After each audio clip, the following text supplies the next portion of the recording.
The views, thoughts, and opinions expressed in the podcast belong solely to the hosts and not the host's past, present, or future employers.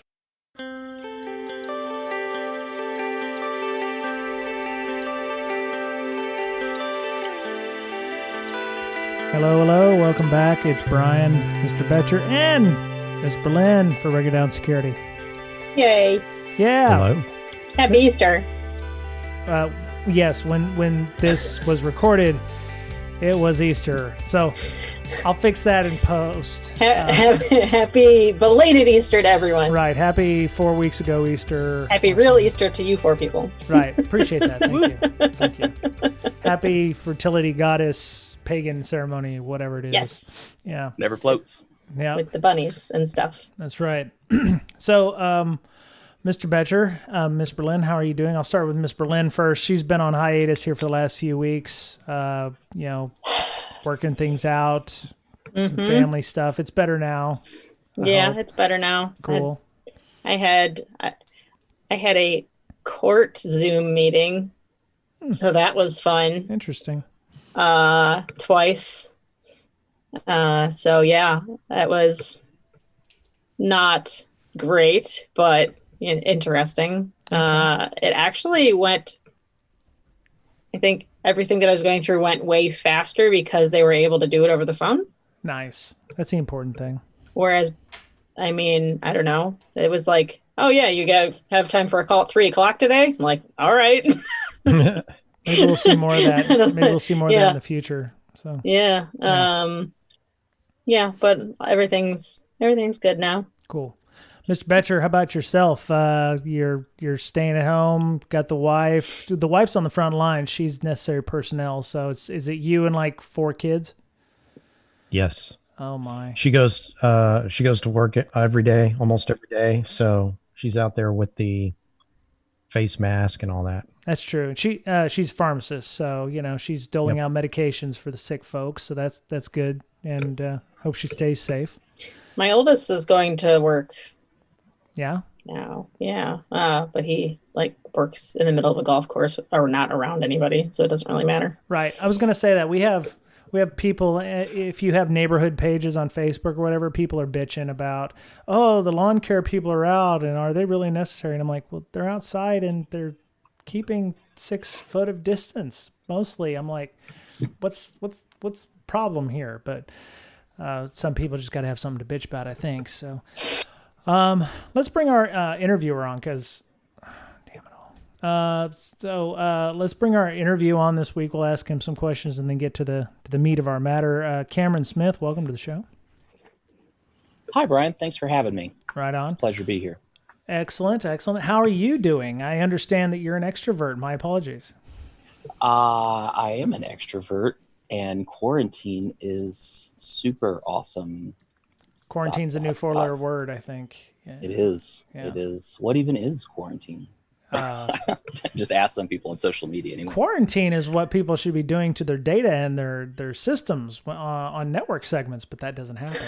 As we're going to talk about too close to common sense. Right. You put that up. Right. You put that up.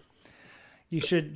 What's the social distancing for your data and your servers? That would be network segmentation. Is it air gapping? Air gapping, yes. Is it? Ooh, nice. Turn it off. Put it in the closet. That's Success. right. That's right. Dump some engagement over. Dump some concrete on it and call it good. Yeah. So, how's everybody coping with all of this? I know by the time we record this, it'll be a month in the future and everything's done and nobody remembers what's been going on. But how have you been? How have you been surviving all of this? I'll start with Cameron because he's the extrovert. Poorly. So for my work, for the most part, as a consultant, I travel extensively and haven't been able to travel hardly at all, which is a blessing and a curse.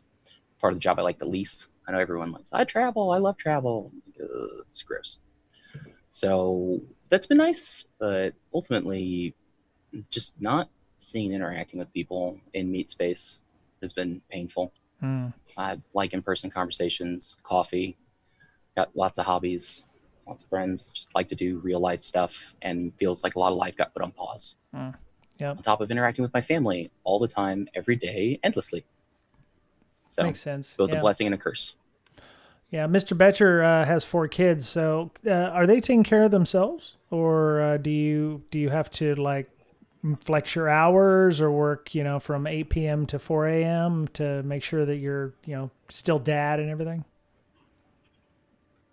Well, the weird thing is that I have to be the teacher now, right? My wife and I share those duties. The teachers had a tough job at first, trying to get all the what do you call it, the assignments together and get the whole work from home thing going. So that was a huge job for them.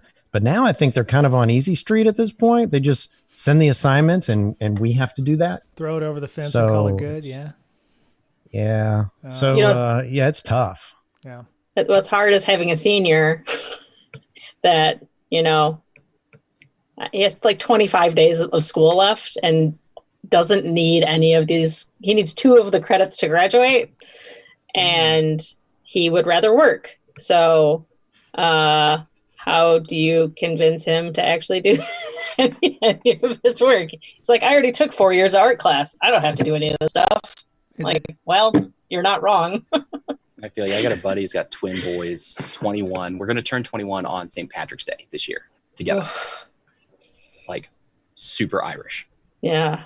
So it's going to be epic, right? Looking forward to this 2 decades. It's change. Mm-hmm. Well, you guys super epic 21st St. Patty's birthday. Can't at home. Yeah. Yeah. Right. Yeah, we were not actually supposed to record this weekend. I was supposed to be in San Diego looking at the house we should have closed on at the beginning of last month, but procedurally we're not allowed to, do a ton of stuff to get it ready for renters. And I mean, right now you can have people in the house, but it's like one at a time. So you have to do the air quality sample, and then they have to leave the house, and then you have to do the mold stuff, and then you have to tent the house for 3 days. And it's like you can't just get them all in there at the same time, because one, if you're tenting it while those people are in the house, you'll kill them. But specifics. Yeah, it sounds definitely Californian. The Right. Midwest, you can just be like, whatever, guys, you do you. Open the windows. Yeah. Yeah. So I wonder how this affects consultants, because usually they travel to do their job, and now they can't, right? Or do they? Well, 100%. It is both simultaneously very difficult to do your job, but at the same time, what's nice is the bump that people get from remote work. All the asynchronous communication, being able to explicitly set your schedule. I don't have clients that are asking me to come on site just to have me around, because at some point during the engagement, they're going to need me. So, I mean, I've had folks call up before and have me come out for a day or 2 because they're going to be transitioning a new system, or they're going to change infrastructure, or they need to do policy review, but they only have so much time with legal or whatnot. And so instead of just wasting all the time in between, and particularly when you work for yourself, that's a lot of the unbillable, unpaid time. That stuff's almost completely gone, which feels great. The downside is that I'm passing up on contracts because, like, going to the Beltway, for instance, real super slick contract I would have loved to have jumped on the Beltway. I'm not going through all those airports. It's just not happening right now. So it's a give and a take. I've got a lot more of my time back, which is nice. I can spend more time with my daughter, spend more time with my wife. But for business, I'd say it hurts more than it helps, certainly. The nice thing is it has completely changed the what I call the security will to power. Definitely people are now driven by fear more. So it's easier to relate some of the things that you might otherwise hold back on. Say, hey, while we're talking about risk, while we're talking about possibilities and potential future outcomes, let's go ahead and talk about some of these other things. Right. Yeah. I don't think it's that way for every consultancy. Some companies do like to have people on site, but I know that where I work at Leviathan, I think 95% of our stuff is on site, unless it's, something here local to Seattle. We tend to not go on site to customers if we can keep from it. There are a few outliers, but for the most part, it's like, they need to set up the infrastructure to be able to allow us to test. So I think it depends on, the consultancy and how they like to do travel and such. I know that there's folks that really like to be on site. But, a lot of our folks like to actually not have to deal with the airport stuff, especially since traveling anywhere from Seattle is a whole day's waste of travel. It's not like being in the Midwest where it's 2.5 hours from pretty much anywhere. So, Yeah, I mean, I'm 40 minutes from the airport. I can be on a plane in 90 minutes if I need to be. right. Yeah. Yeah. All right. So the reason we're having Cameron on this week, and we probably should get to that point, you were planning on giving a talk at a B-Sides. Do you know which B-Sides that was? B-Sides Columbus in Columbus, Ohio. Okay. Oh, It's not quite in Amanda's backyard, I think, but pretty close. 2 hours Close. away. Yeah. nice. Yeah, everything's 2 hours away in Ohio. Everything's 2 hours. Yeah, pretty much. Literally, it's like particularly if you're in Columbus, right? Mhm. Akron, Cleveland, Dayton. So what happened? Did they just cancel it, or did it go virtual, or? I honestly think they chose the best of all routes. They rescheduled.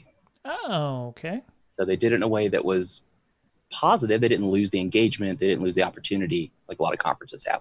Right. And they didn't just go virtual and maybe half-ass it and try to just rush something.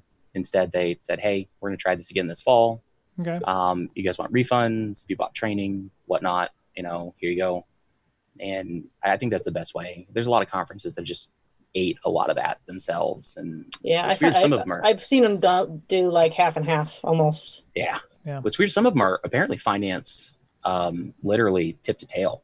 Mm-hmm. They're run in such tight annual financial ships that this is going to tank some of these places, at Right. least their current mode of operation. Yep. So are you still speaking at that one, or are they going to restart and start over from scratch with the CFP and everything, and everybody's going to have to redo this? Because I don't want you sharing your entire talk with us if you're going to give it again at B-Sides. You have all the information I have, Brian. Oh, okay. All right then. I was supposed to go to Circle City Con. As a matter of fact, I need to still call the airline and cancel my flight, which is in June, but I got plenty of time to do that. So, Yeah, It's my sad I've face. canceled 5 flights. oh yeah, Man, I was looking forward to meeting you guys. I really, It's going to be the next best thing. I really hope in July, we're supposed to be going to Europe on vacation. I don't know if that's going to happen yet, but we've got about 10K worth of airline mileage that we're going to have a ton of like accounts, like, oh yeah, vouchers or, credit. That's Yeah, I have credit. like $500 in Iceland air credits to use in a year. I'm like, I'm not going to use those. Well, Iceland's not going anywhere, and you could always bump over there for a quick, vacation. Just for the heck of it, right? Why not? What's not to love? It's not going anywhere. So, your discussion or your B-Sides talk says a consultant's perspective from the trenches of InfoSec. You'll hear war stories and lessons learned, consulting for hundreds of clients across dozens of verticals at every level, from bootstrapped startups with garage beginnings to Fortune 50s and everything in between. Cover life on the front lines at InfoSec, ranging from individual contributions and staying relevant in a rapidly evolving field, all the way most orgs are bad at InfoSec, and what we can do as practitioners to help them get better. So that's great. I love this. And there's no but. I appreciate the need for that, because I think, especially since everything's gone to shit with the pandemic and what have you, the whole dynamic has changed. The attack surface has changed. It has modified. It's morphed. It's now everybody's home networks, in addition to, Joe Bob Billy's son downloading Flash and Elf Bowling on their work laptops and mobile device management. So maybe give us your elevator pitch and we'll go ahead and get started from there. Yeah, so the idea when I first hatched this talk, I had someone say, "Hey man, I've never seen you at conferences speaking. You should talk about something." And I was like, "Well, what do I really have to offer that a lot of people don't have, or that maybe people who are speaking don't have?" And you hear lots of cool talks about other stuff, but I was like, I've got breadth. So one thing that I can bring is I've done bunches and bunches and bunches of client engagements, short ones, long ones, big ones, small ones, and I was like, I can share what I've learned over time.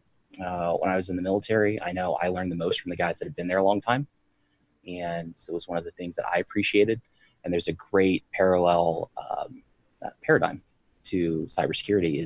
It's largely experience driven, largely driven by autodidacts who have learned it on their own, and suffered and been burned.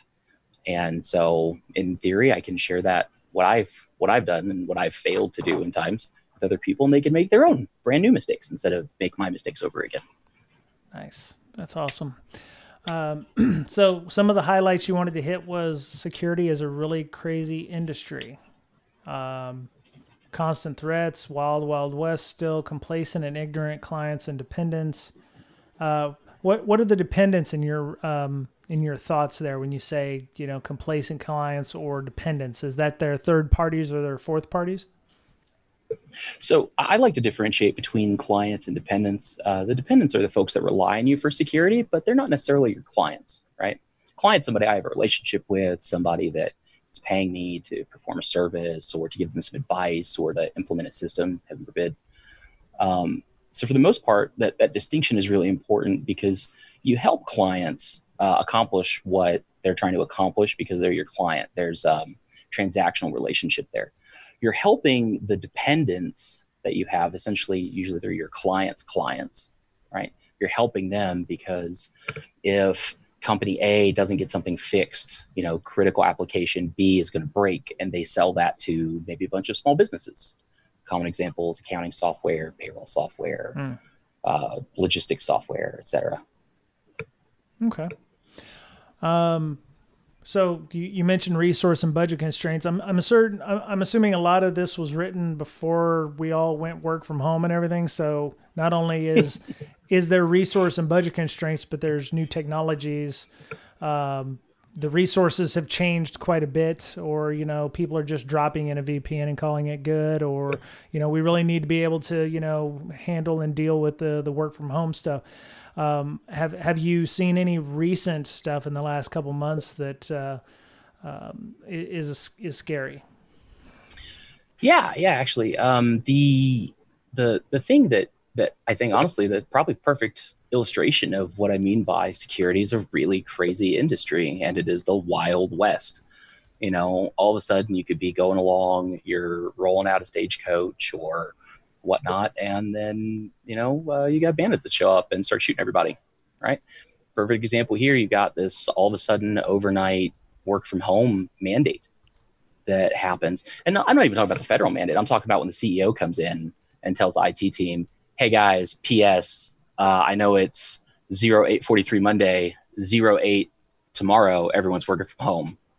Figure that out. Right. Let me know by lunch." What? Yeah. Like, are you? I mean, I know you don't know how this works, but do you know how this works? Yeah. Like the second order of knowing what you just did to us? Like, you wouldn't go to finance and be like, "All right, starting tomorrow, everybody's on ACH." And that parallel applies here. Is it's like you're changing a fundamental operational paradigm overnight, and so you see crazy stuff like the perfect example. When you need to buy a computer monitor, what do? Right. Go to Amazon, order one. Go to Office Max or Best Buy or whatever box store happens to be buying. You buy one. I had a buddy who literally, he was work from home, right? So, all right, I'm gonna get another monitor for my home rig, and goes to buy a monitor at Office Max, sold out. It's like, well, all right, let me order one or something. Oh, it'll be a week. Well, okay, that's weird. A week to get a monitor? No, yeah, they're sold out everywhere. Checked Best Buy, checked everything, right? Like, there's not even laptops available. It was like gaming rigs are all you can find at Best Buy. And so, I mean, that's the kind of stuff that you see, is that here's this operational paradigm shift in technology that manifests in direct, real ways overnight sometimes. And so that the work from home thing is a whole can of worms that there's some great examples. There's definitely some lessons learned from it. So if you can't find a monitor, you could probably go buy, I don't know, 57-inch 4K TV. It'd be probably the same thing. It's a little bigger. I won't lie to you. I mean, I'd love to expense the hell out of that. Well, I've seen a couple at Costco that go for about the same price as one of them 48-inch curved monitors that everybody wants. But I worked at home before, so I was already well aware and ready to go for this. So I didn't have to go find another monitor. So nice. That was helpful. I mean, another example, there are folks that all of a sudden are having to go work from home, maybe don't have home internet access, or their home internet access is not broadband. Yeah, Maybe it's not super fast. slow DSL, or it's something there. Like one guy, it's on satellite that I was working with, was trying to help him remotely. Ouch. Ugh. You know, so I mean, that's the kind of thing that you have to be flexible. You have to be agile, but you have to understand, like, as a security practitioner, if I was to talk directly to the security practitioners, like, you didn't do this. You know, there may be aspects of this you can control, but like most things in security, probably didn't originate with something you did or failed to do. Like, there's opportunities to screw things up all the time, and I'll be the first person to admit it. But there are probably, you're dealing with things and consequences that aren't your fault, but still opportunities for you to identify them and have your career enhanced by them. Right. So, Cameron, how long you been consulting? I have been consulting in an official capacity for 12 years now, and I've been doing specifically security consulting for the last half of that, almost exclusively. And I evolved into that when I got tired of engineering.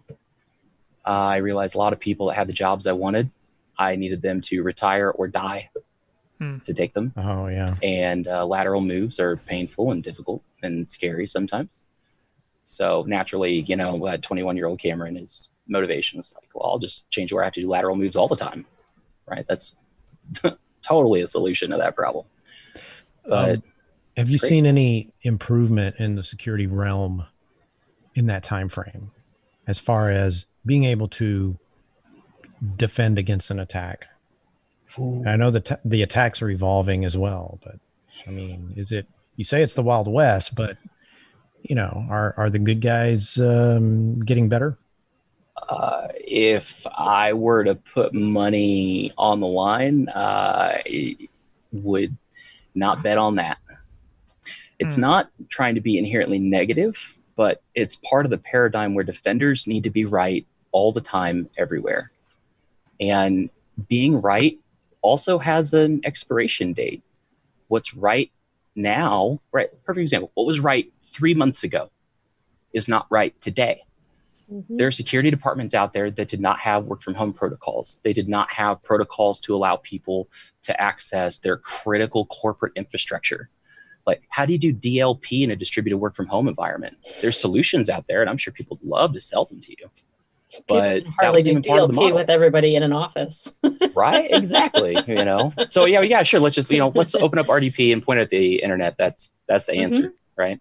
So that's the kind of thing where I say that it's hard to, defense is always hard, right? Attacking, you have so many advantages. You have initiative, you have surprise, you can kind of control maneuver. You can, I mean, not like not like an infantryman, but specifically though, there are advantages to attacking, especially if you're attacking people that don't have a lot of resources. Particularly if you start attacking in a very intelligent, methodical, thought out way.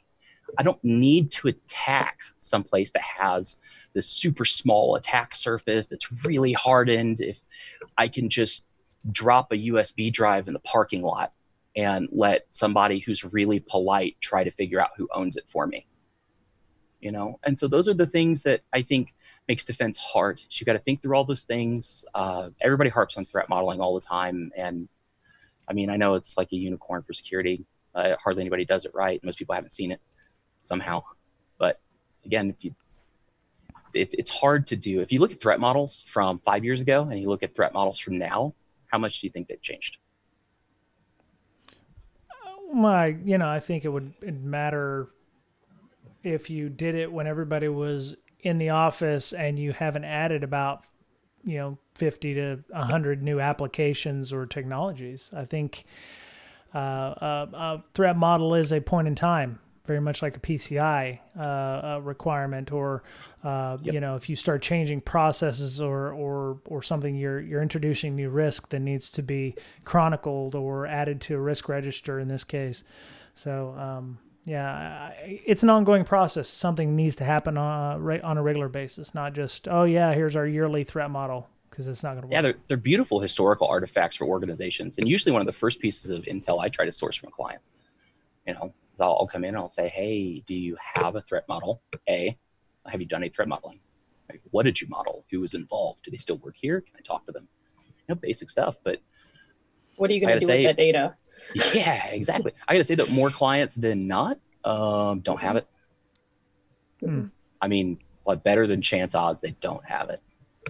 And like, it's 2020. This is not new stuff. Yep. The nice thing is I've only ever talked to one customer that's ever already had a threat model. Beautiful. Yeah. See, I mean, it's perfect, right? And the proof's in the pudding there with the data. And the nice thing is those first threat models, your individual first threat model, usually is only 1 or 2 steps up from base on a maturity model anyways, right? So that's not the start of their security journey. That's the first time they started actually making real material strides. So it's all the data you can't see. That's the hard part, being a third party. I wasn't there when the CEO got ransomware at home and then came in and mandated that everybody fix everything, so it didn't happen at the company. I don't see that. I'm just like, oh, you guys have some really robust like EDR solutions, and you've really spent a lot of money on this. Why did the threat model call for this, but your guys' patching solution is garbage? Yep. Yep. That kind of stuff. You don't see those little like layer 8 artifacts. Mm-mm. So some of you've got several examples in here, and we're going to start with some very large company examples. And you say Big Four bank example. Now, in my experience, a Big Four is like consulting firms like Deloitte and Touche or whatever. You're talking like the really, really big banking organizations, the ones that are probably too big to fail. So that's not hard to find. But, verbatim. yeah. The ones that are too big to fail. I mean, just straight from the Google entry. We'll fix that in post. So what made you think of this as an example of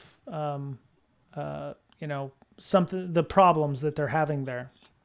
It's a part of what I wanted to address in this talk is how easy it is to have what I call operational anxiety as a security practitioner, particularly since so many of us tend to be blue or in a blue support function, right?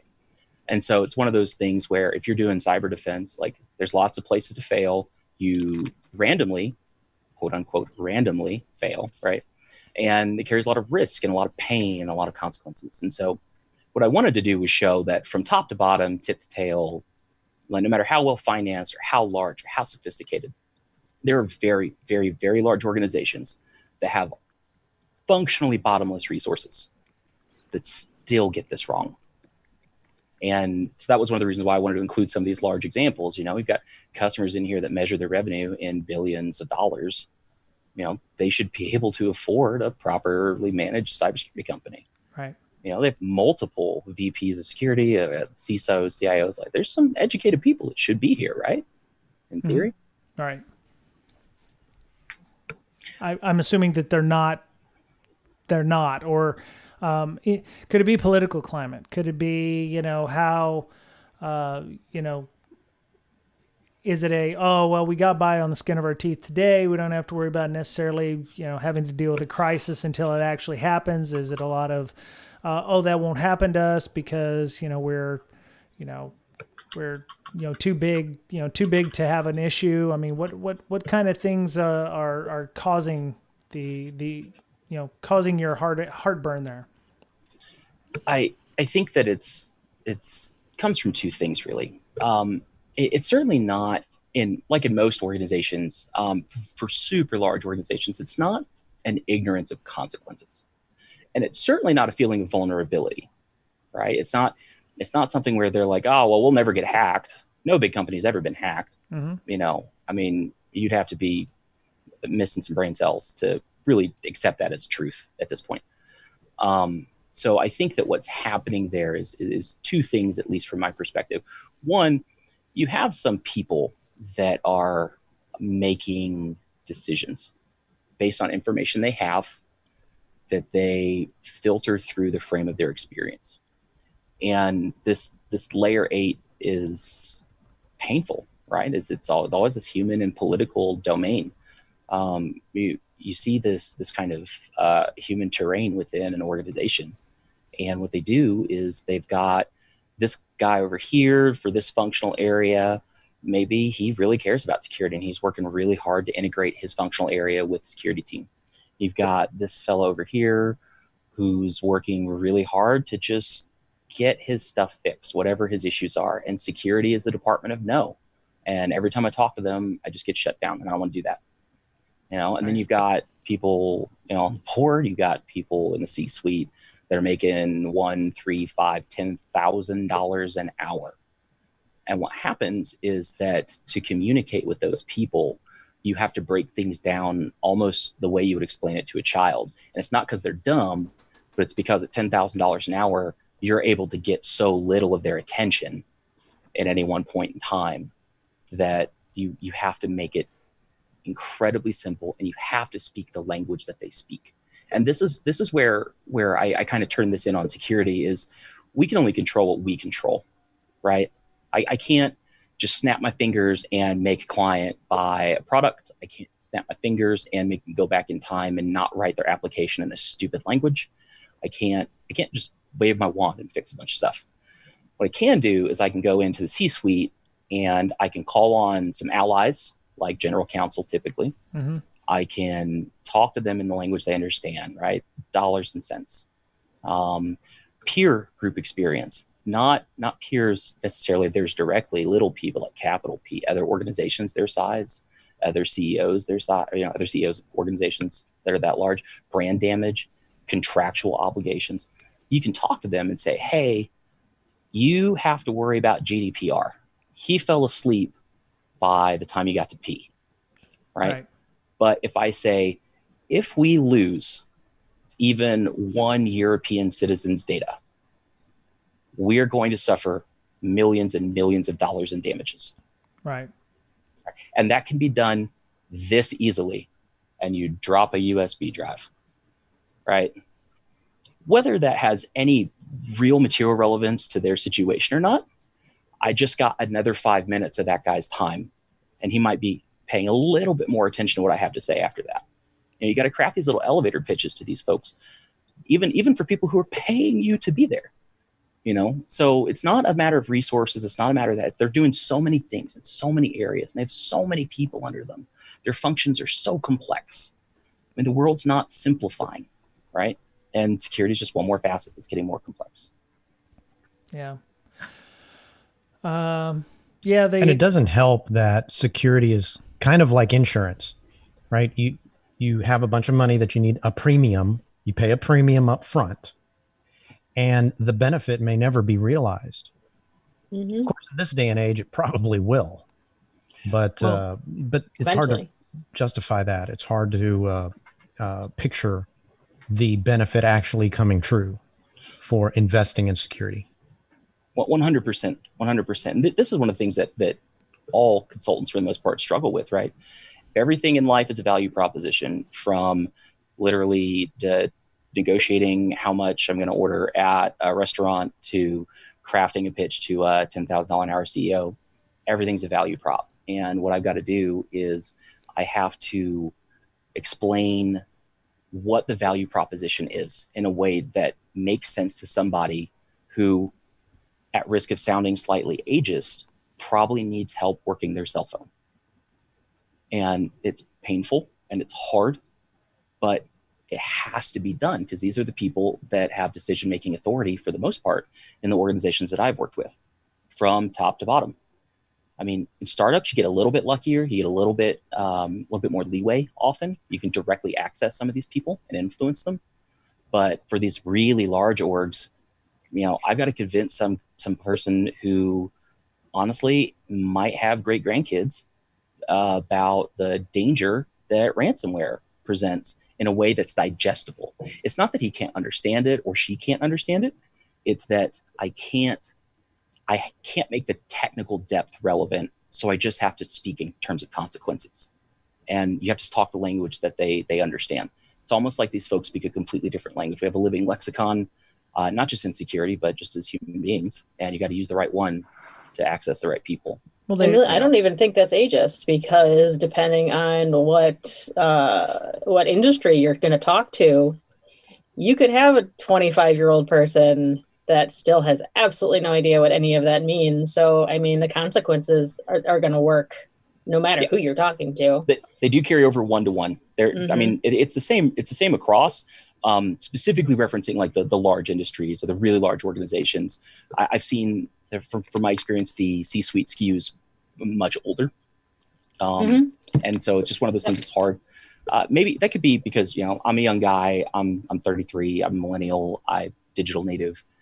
I've lived my whole life like near, on, or around screens. And when I talk to some of these folks, I have to make some like really fundamental things clear. And I found that in the long run, talking technology is just not useful in the first place. Like, I've got to use their language. I've got to use brand damage. You've got to use dollars. You've got to use, downtime, which in itself translates to dollars. You have to use those things. What do you consider brand damage? Because as we've seen with, the Targets and the Home Depots of the world, there is no brand damage. At least not in the long term. That's a perfect example. And I feel like the roots of that problem aren't security oriented. They're societal, right? How do you damage a company like Equifax? They did pay through the nose for their breach, but it doesn't change the fact that I, as a consumer, like Equifax, I'm not a customer. Right? I'm not going to stop doing business with Equifax, right? Because I don't do business with Equifax directly. My bank does business with Equifax, and my bank sure as hell isn't going to lose access to the largest consumer database in the world for credit. Yeah. They're going to say, hey guys, you need to fix this. All right, show us that you fixed this. All right, now have a third person show me that you fixed this. All right, back to business. You have to, when I talk brand damage, I specifically mean organizations where their brand isn't just an accessory, where their brand is central to their success. Now, I'm sure some marketer out there is going to jump in here and be like, Cameron, you don't know what you're talking about. I'm not a marketer, 100%. But I can say that, how do you really hurt Target's brand, right? How do you hurt Equifax's brand? The startup, on the other hand, those people live and breathe on their reputation. They absolutely cannot survive. You have one breach. It doesn't even matter what it cost you in dollars. You just lost new customers. You lost a round of funding. Yeah, exactly. VCs just walked away. You've got all of these real second and third order consequences that happen as a result. It's not the breach at that point that matters. They don't, and for the most part, honestly, don't tend to care that they lost people's data. They say, that was real bad. How do I fix this? And by fix this, I mean, how do I get back to generating revenue? That's not true. Their PR company said that they take, handling everything very seriously. Yeah, they take it very seriously, and your security is very important to them. So, yes, PR is a revenue generating function. Yeah. No, that's fair. As someone who's crafted those statements, I get it. I get it. I have literally, I had a client last week. Literally, I had to explain to the owner, like, this is not going to be fixed in 6 hours or 12 hours or 24 hours. You need to be contacting a lawyer right now. You need to be contacting a PR firm right now. You need to do some actual incident handling right now, because you are hours and hours away from being right. And so those are the things that, like, as a consultant, my job is to protect those clients. Even if I have to recommend some things that it's like, yeah, maybe it's not consumer friendly, but frustrating. You just have to, whatever motivates them, and use that towards, making it secure. I think it's a lot easier to do that when you tell people to talk to lawyers. Then they know you're general serious. counsel is so useful. They will come in. Their whole job is to convey complicated legal concepts to people that don't have law degrees. And so I've half the time talked directly to general counsel, and I said, hey man, this is real bad. This is the potential risk we face. I don't know if you care about risk management at all, but here are the potential consequences. Can you go talk to this person that you've been working with for 15 years and help them avoid doing all of this? Right. And they've, half the time, general counsel's made my case for me, particularly if compliance is involved. Not that compliance is security, but right. One of those things. It's good leverage. It's beautiful leverage. I would rather build a regulatory framework for everything, whether it has teeth or not, just so I can go to general counsel and say, we're not in a rule set. We need to fix this. As long as you don't use compliance as a hammer, as like, it's all or nothing kind of thing. I think there's wiggle room in any compliance framework as long as you read and follow the letter of you follow what it says, not what it's trying to make you do, I think. Well, that's the prescriptive versus descriptive nature of right. compliance frameworks. Good ones should not be prescriptive, right? They should just say, you need a way to authenticate users onto your environment. I'm not going to tell you if you need to use AD. I'm not going to tell you you need to use LDAP or some complicated IAM solution or whatever. I'm just going to say you need a way for people to log in. Right. And that hopefully it's super simplified, but I hope that most of the frameworks that come out in the future are like that. And I feel like frameworks actually are getting better, honestly. As we look around, they're getting more understandable, even if they're getting bigger. They're getting more understandable, and they're becoming less vague. Like, look at the technical controls that exist. Perfect example is NIST 800-171, right, from a few years ago, that was for defense subcontractors. There's 170 some controls in it, and so now all these defense subcontractors have to be 171 compliant. What if you're a tiny accounting firm that just supports primary sub? You're not going to have the staff or the budget to drop 170 controls in your environment that might be 10 boxes. But the new stuff that's coming out to replace 171, the CMMC, maps almost one for one to this NIST 800-171 framework. That's the middle of 5 compliance levels. All right, now, this is still new, and I'm still working through it as best I can. I've helped clients with it, but it's one of those things that I think that it's beautiful because it's flexible. Now that 10-person accounting shop just needs to be CBMC level 1 compliant. They don't need to have 170 security controls. They may not even need to have a SIEM. I don't know, that made some people's toes curl. Don't say that. Oh yeah, just buy it. SIEM as a service, right? Somebody will sell you one. Any good They came in, they set it up. It was a guy. He did it one afternoon. Yep. Nice. Yeah. Totally tuned. I don't know. All of our logs go somewhere. That's right. So that's what I was reading. The defense subcontractor example that you had in here. They just assumed their MSSP had everything under control, right? Yeah. That is one way to put that. Oh, we did a show on. Well, if you don't ask questions, you won't get the wrong answers. See, and so there's two, like that example. I mean, we can go over it at some point, but that particular example just goes to show, like, the world's complicated. The IT landscape is complicated. Within that, the security landscape is complicated.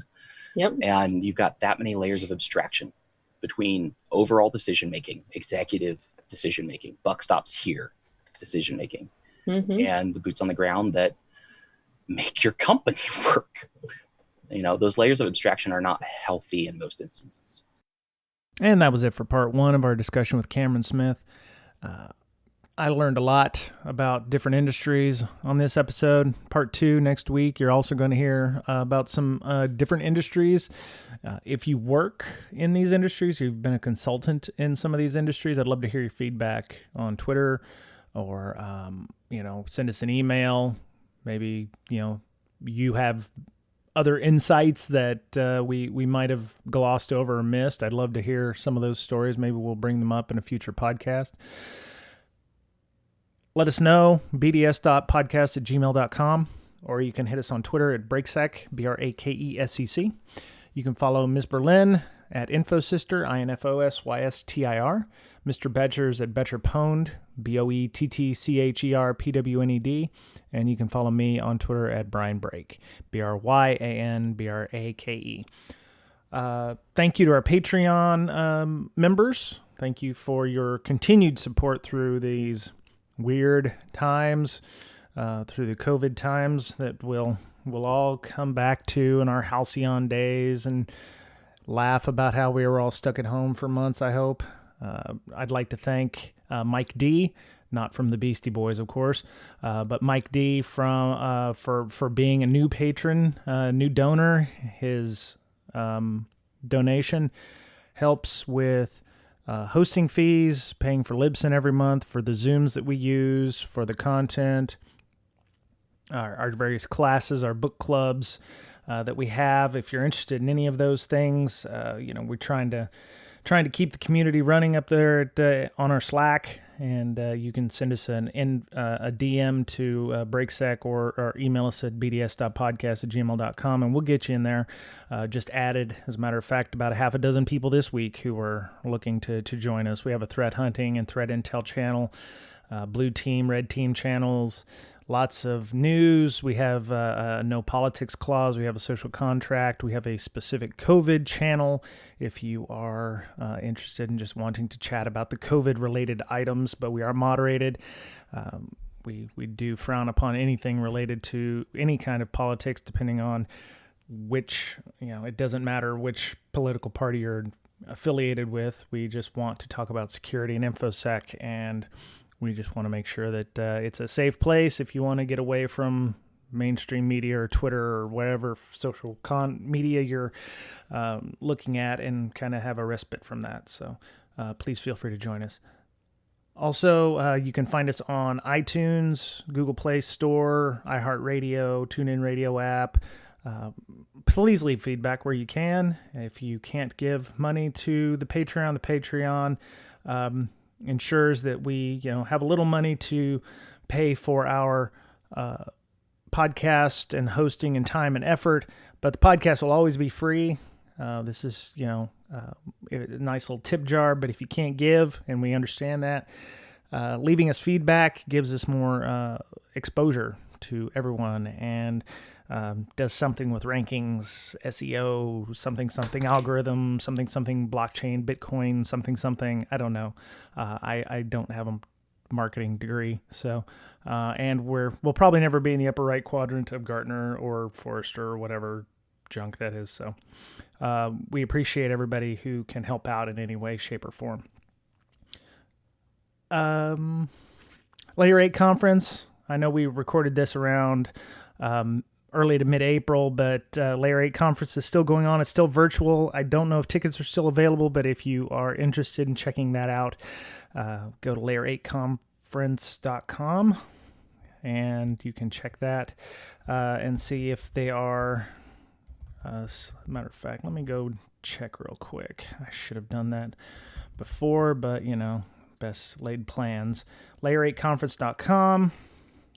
Yep, social engineering. Going virtual. Looks like there's still tickets available as of the 29th of April, which is when I recorded this audio. So please go check that out. They also will have a Layer 8 podcast. You can listen on Apple Podcasts or Google Podcasts. So there you go. Let me see.